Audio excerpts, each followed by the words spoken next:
بالله من الشيطان الرجيم بسم الله الرحمن الرحيم الف لام ميم صاد كتاب أنزل إليك فلا يكن في صدرك حرج منه لتنذر به وذكرى للمؤمنين اتبعوا ما أنزل إليكم من ربكم ولا تتبعوا من دونه اولیاء قلیلا ما تذکرون۔ محترم حاضرین و حاضرات اور ناظرین کرام، جہاں کہیں سے اس درس کو آپ سن رہے ہوں، میرے بھائیوں، آج کے درس میں انشاءاللہ بڑے اختصار کے ساتھ آپ کے سامنے سورۃ الاعراف کا مختصر تعارف پیش کیا جائے گا۔ سورۃ الاعراف، سب سے پہلے آپ اس بات کو جاننے کی کوشش کریں کہ یہ جو سورت ہے سورۃ الاعراف، اس کے اندر کل 206 آیتیں ہیں اور 24 رکوع ہیں۔ 24 رکوع ہیں، اور اس سورت کا نام سورۃ الاعراف اس وجہ سے رکھا گیا ہے کہ اس سورت میں الاعراف کا لفظ آیا ہے۔ اس سورت میں الاعراف کا لفظ آیا ہے، اور الاعراف جنت اور جہنم کے مابین ایک مقام کا نام ہے۔ اصحاب الاعراف، مقام اعراف قرآن کریم میں کہا گیا ہے، جس کی وجہ سے اس سورت کا نام سورۃ الاعراف ہے۔ میرے بھائیوں، یہ جو سورت ہے یہ سورت مکی صورت ہے، سوائے بعض مفسرین کہتے ہیں 5 آیتیں، بعض مفسرین کہتے ہیں 6 آیتیں، یہاں تک کہ بعض مفسرین کا یہ بھی کہنا ہے کہ اس سورت میں 8 آیتیں ایسی ہیں جو مدنی ہیں اور بقیہ تمام آیتیں مکی ہیں۔ اس سورت کے پہلے رکوع میں اللہ رب العالمین نے قرآن مجید کا تعارف کرایا ہے کہ قرآن مجید کیا ہے، اللہ کی کتاب کا مقام کیا ہے، اس کا مرتبہ کیا ہے، اس کی اہمیت کیا ہے، ہمیں کیسے قرآن کریم پر ایمان رکھنا چاہیے، اس کی باتوں کو اپنی زندگی میں اتارنے اور داخل کرنے کی کوشش کرنی چاہیے۔ یہ ساری باتیں اللہ تعالیٰ نے اس سورت کے پہلے رکوع میں بیان کیا ہے۔ اسی طرح اس سورت میں قرآن مجید کے منکروں کے لیے انتباہ ہے۔ اللہ رب العالمین نے ان لوگوں کو ڈرایا ہے، ان لوگوں کو دھمکایا ہے، خوف زدہ کیا ہے جو قرآن کریم کا انکار کرتے ہیں، قرآن کریم کو نہیں مانتے ہیں، اور ساتھ ہی ساتھ قرآن کریم پر ایمان رکھنے والوں کے لیے اللہ رب العالمین نے خیر خواہانہ نصیحت فرمائی ہے اس صورت کے اندر۔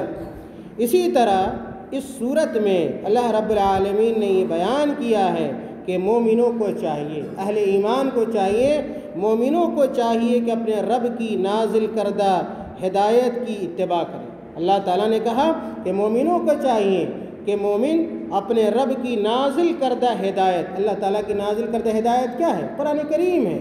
تو اللہ رب العالمین نے کہا کہ مومنوں کا یہ وصف ہوتا ہے، مومنوں کا یہ طریقہ اور وتیرہ ہوتا ہے کہ وہ ہدایت کی اتباع کرتے ہیں، اللہ کی ہدایت کو چھوڑ کر کسی بزرگ، ولی اور خیر خواہ کی بات کو اللہ تعالیٰ کے فرمان سے مقدم نہ جائے۔ یہ بھی مومنوں کا طریقہ ہے کہ مومن اللہ رب العالمین کی ہدایت کو چھوڑ کر کسی بزرگ کی بات کو، کسی ولی کی بات کو، اور اسی طرح کسی خیر خواہ کی بات کو اللہ کی بات سے آگے نہیں بڑھاتے ہیں، یا اللہ تعالیٰ کی بات پر مقدم نہیں جانتے ہیں۔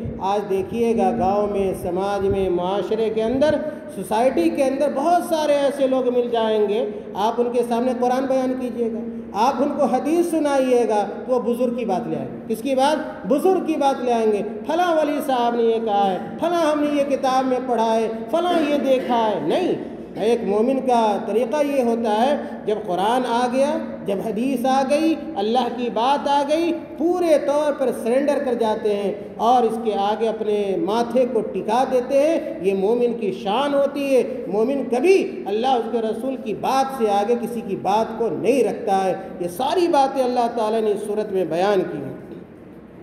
اسی طرح اس آیت میں اللہ رب العالمین نے یہ بھی بیان فرمایا ہے کہ نافرمان اقوام کا انجام بیان کیا۔ اللہ تعالیٰ نے ان قوموں کا انجام بیان کیا ہے جن قوموں نے اللہ رب العالمین کی نافرمانی کی، اللہ رب العالمین کے احکام کی نافرمانی کی۔ نافرمان اقوام کا انجام بیان کرتے ہوئے اللہ تعالیٰ نے اس بات کی وضاحت فرمائی ہے کہ قیامت کے روز ہر کسی کے اعمال کو عدل کے ترازو میں رکھ کر تولا جائے گا۔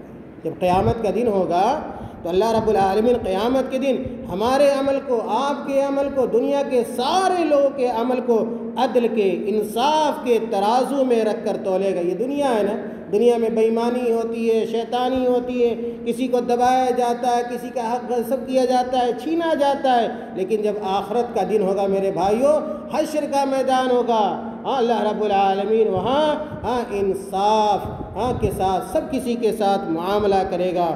اسی طرح اس صورت میں یہ بھی بیان کیا گیا ہے کہ آخرت میں جس کی نیکیوں کا پلڑا بھاری ہو۔ دنیا میں تو ہم مال کو دیکھتے ہیں، دولت کو دیکھتے ہیں، کسی کی پوزیشن کو دیکھتے ہیں۔ میرے بھائیوں، آخرت میں جو عزت ہوگی، جو احترام ہوگا، وہ اعمال کی بنیاد پہ ہوگا، کسی اور چیز کی بنیاد پہ نہیں ہوگا۔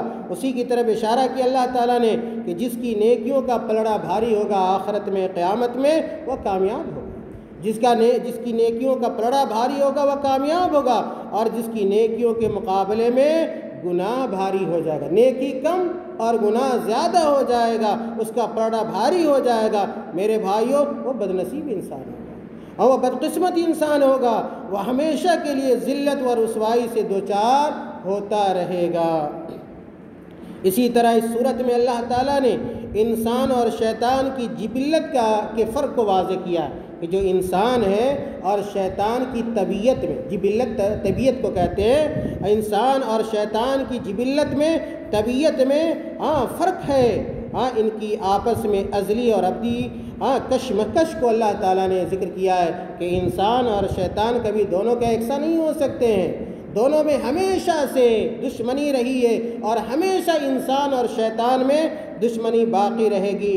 اور یہ بھی بتلایا گیا ہے کہ انسان حضرت آدم علیہ السلام کی طرح اپنی غلطی کا اعتراف کرتا ہے۔ یہ انسانیت ہے، یہ آدمیت ہے کہ اگر آپ سے غلطی ہو جائے، خطا ہو جائے اور آپ کو احساس ہو جائے، معلوم ہو جائے کہ ہم سے غلطی ہوئی ہے، تو آپ تکبر نہ کریں، آپ اناد نہ کریں۔ جیسے شیطان نے تکبر کیا، شیطان نے اناد کیا، شیطان نے غلطی کی، لیکن کیا اس نے اپنی غلطی کا اعتراف نہیں کیا؟ لیکن آدم علیہ السلام کو دیکھیے کہ جنت میں جب ان سے غلطی ہو گئی، درخت کے پھل کو انہوں نے کھا لیا، اللہ تعالیٰ نے جب احساس دلایا کہ یہ غلطی آپ نے کی ہے، آدم علیہ السلام نے شرکسی کی راہ کو اور اس کے راستے کو اختیار نہیں کیا، بلکہ اپنی غلطی کا اعتراف کر لیا، اپنی غلطی کو مان لیا آدم علیہ السلام نے۔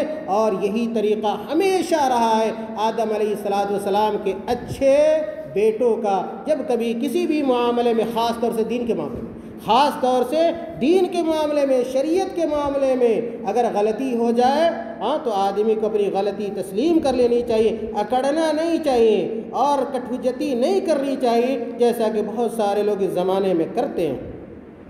اس صورت میں اللہ رب العالمین نے جہنمیوں کا اقرار جرم کوئی فائدہ، اللہ تعالیٰ نے اس صورت میں یہ بیان کیا ہے کہ جہنمیوں کا اقرار جرم کوئی فائدہ نہیں دے گا۔ جب قیامت کا دن ہوگا، آخرت کا دن ہوگا، جب جہنمی جہنم میں چلے جائیں گے تو وہاں کیا ہے؟ ان کو اپنی غلطی کا احساس ہوگا کہ ہم نے اچھا نہیں کیا، ہم نے گناہ کیا، فلاں کا دل دکھایا، فلاں کو تڑپایا، فلاں کو پریشان کیا، فلاں کے ساتھ ایسا کیا۔ میرے بھائی یہ بتائیے کہ جہنم میں جانے کے بعد اپنی غلطی کا احساس کرنے سے کوئی فائدہ ہوگا؟ نہیں ہوگا کوئی فائدہ۔ اگر غلطی کا احساس کرنا ہے تو دنیا میں کیجیے، دنیا میں توبہ کیجئے، استغفار کیجئے، اپنے گناہوں کی اللہ تعالیٰ سے معافی مانگیے تاکہ اللہ تعالیٰ آپ کے گناہوں کو، ہمارے گناہوں کو معاف کر دے۔ اسی طرح اس صورت میں میرے بھائیوں توحید کے ٹھوس دلائل دیے گئے۔ اللہ تعالیٰ نے اپنی وحدانیت، اپنی توحید کے ٹھوس دلائل اللہ رب العالمین نے دیے ہیں، اور یہ کہا ہے کہ توحید کو ٹھکرانے والی قوم، بہت ساری قومیں اس دنیا کے اندر آئیں جن کے نبی نے اور رسول نے ان کو توحید کے بارے میں بتلایا، توحید باری تعالیٰ کے بارے میں بتلایا، لیکن ان قوموں نے اللہ کی وحدانیت کو ماننے سے انکار کر دیا۔ جیسے نوح علیہ السلام کی قوم کے لوگ دیکھیے 950 سال، 1-2 سال نہیں، 100 سال نہیں، 950 سال تک نوح علیہ السلام اپنی قوم کے لوگوں کو بتلاتے رہے کہ ایک اللہ کی عبادت کرو، توحید کو مانو۔ ان لوگوں نے نہیں مانا۔ اسی طرح قوم عاد ہے، قوم سمود ہے، قوم لوط ہے، قوم مدین ہے، قوم فرعون کے کردار کو اور اعمال کو اللہ تعالیٰ نے اس صورت میں تفصیل کے ساتھ بیان کیا ہے، اور ان کا عبرت بھی، ان کا جو عبرتناک انجام ہوا اس دنیا کے اندر، اللہ تعالیٰ نے اس کی طرف اشارہ بھی کیا ہے کہ جب ان لوگوں نے توحید کو ماننے سے انکار کر دیا تو اللہ تعالیٰ ان لوگوں کو دنیا کے لیے عبرت بنا دیا، سبق بنا دیا، تاکہ لوگ دیکھیں کہ یہ قوم عاد ہے، یہ قوم سمود ہے، یہ قوم مدین ہے، اور یہ ساری قوموں کو اللہ تعالیٰ نے میرے بھائیو ہلاک کر دیا، تباہ و برباد کر دیا۔ کیوں؟ توحید کے انکار کرنے کی وجہ سے۔ یہاں پر رک کر سوچئے گا تو آپ کو یہ بات سمجھ میں آئے گی کہ توحید بہت اہم معاملہ ہے۔ توحید بہت اہم معاملہ ہے۔ اللہ تعالیٰ دیگر گناہوں کو معاف بھی کر سکتا ہے، لیکن کوئی آدمی بلا توبہ کے مر گیا اور اس کی موت شرک پر ہو گئی تو حدیث میں آتا ہے، قرآن میں آتا ہے کہ اللہ تعالیٰ ایسے لوگوں کو معاف نہیں کرتا ہے۔ تو توحید کا انکار یا شرک کا ارتکاب یہ بہت بڑا جرم ہے۔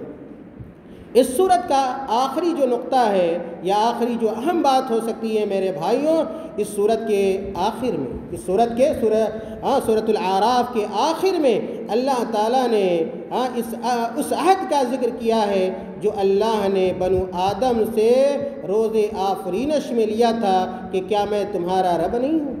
اللہ رب العالمین نے ہم سے، آپ سے یہ پیمان لیا ہوا، یاد رکھیں، یہ عہد اور وعدہ لیا ہوا ہے۔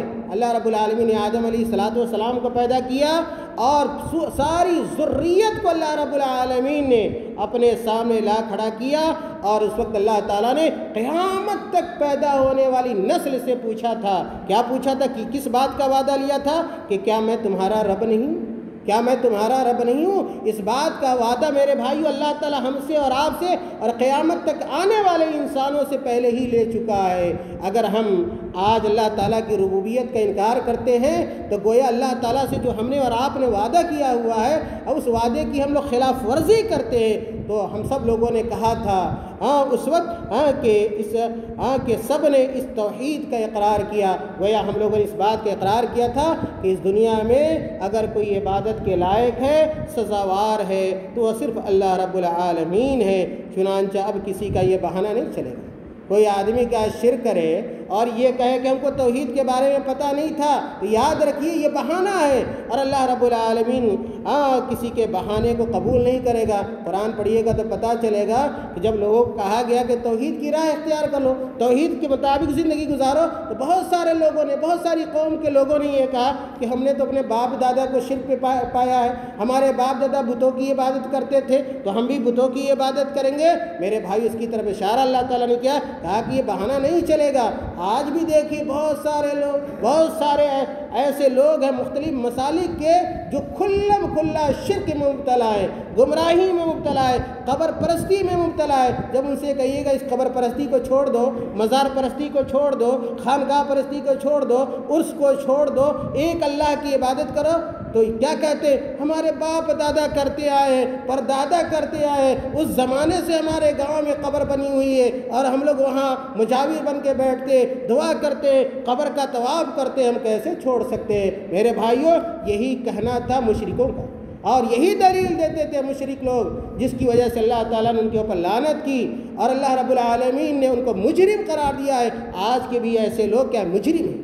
ایسے لوگ جو شرک پر ہیں اور شرک کو اور اس طرح کی چیزوں کو دلیل بناتے ہیں، وہ کھلا بڑے گناہ میں ہیں۔ میرے بھائیوں اللہ تعالیٰ ہم تمام لوگوں کے نیک اعمال کو قبول فرما لے۔ اس رمضان میں جو بھی ہم چھوٹا بڑا نیک کام کر رہے ہیں، اللہ رب العالمین ہمارے اس عمل کو شرف قبولیت عطا فرما دے۔ اللہ تعالیٰ ہم تمام لوگوں کے گناہوں کو معاف فرما دے۔ وہ گناہ جو ہم جان بوجھ کر کرتے ہیں یا انجانے میں ہم سے سرزد ہو جاتے ہیں، پتہ نہیں چلتے، اللہ رب العالمین ان تمام گناہوں کو معاف فرما دے۔ اور جو رمضان کا چند روز باقی رہ گیا، چند ایام باقی رہ گئے، ان ایام سے اللہ تعالیٰ بھرپور فائدہ اٹھانے کی توفیق عطا فرما دے۔ آمین۔ وآخر دعوانا ان الحمد للہ رب العالمین۔